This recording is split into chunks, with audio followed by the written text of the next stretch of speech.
Hello Rebels, welcome back to 8th day 30 days series of digital and affiliate marketing. So ఈరోజు నేను అసలు affiliate మార్కెటింగ్లో success రావడానికి ఒక best మంత్ర ఉంది. అది ఏంటంటే కన్సిస్టెంట్గా క్రియేషన్ చేయాలి. ఎప్పుడైతే మన కంటెంట్ కన్సిస్టెంట్గా మన సోషల్ మీడియాలో పోస్ట్ చేస్తూ ఉంటామో అప్పుడే మనకు మంచి రిజల్ట్స్ అనేది చూస్తాం. మీకు నేను ఒక మంచి గిఫ్ట్ ఇవ్వబోతున్నాను. అదేంటంటే 30 డేస్ ప్లానింగ్. మన 30 డేస్ని కంటెంట్ని ఎలా పోస్ట్ చేయాలి, ఒక్కో రోజు ఒక్కో టాపిక్ మీకు లిస్ట్ నేను కామెంట్లో ప్లాన్ అని కామెంట్ చేయండి. డెఫినెట్లీ మీకు ఆ పీడిఎఫ్ అనేది సెండ్ చేస్తాను. 30 డేస్ ప్లానింగ్ అనేది సెండ్ చేస్తాను.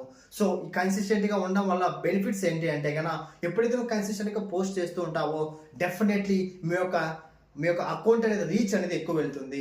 ఎప్పుడైతే మీరు కన్సిస్టెంట్గా పోస్ట్ చేస్తారో రికగ్నైజ్ అవుతారు, పీపుల్లో మీరు రికగ్నైజ్ అవుతారు, మీ ప్రోడక్ట్కి గుర్తింపు అనేది వస్తుంది అనమాట. సో కన్సిస్టెంట్గా కంటెంట్ని క్రియేట్ చేయండి. దీంట్లో 4 స్టేజెస్ ఉంటాయి. ఒకటి అవేర్నెస్ చేయాలి. ఫస్ట్ అవేర్నెస్ క్రియేట్ చేయాలి, ఆ తర్వాత ఇంట్రెస్ట్ కల్పించాలి, ఆ తర్వాత డెసిషన్ తీసుకోవడానికి వాళ్ళకి ఛాన్స్ ఇవ్వాలి. నెక్స్ట్ థింగ్ వాళ్ళ చేత యాక్షన్కి రెడీ చేయించాలి. సో ఫస్ట్ థింగ్ ఏంటి? అవేర్నెస్, ఇంట్రెస్ట్, ఆ తర్వాత decision and then action. So కన్సిస్టెంట్గా కంటెంట్ క్రియేట్ చేయండి, మీ యొక్క సోషల్ మీడియా అకౌంట్స్లో సర్క్యులేట్ చేయండి, అఫిలియేట్ మార్కెటింగ్లో కింగ్ అవ్వండి. సో దిస్ డబుల్ గానీ సైనింగ్ ఆఫ్. జై హింద్.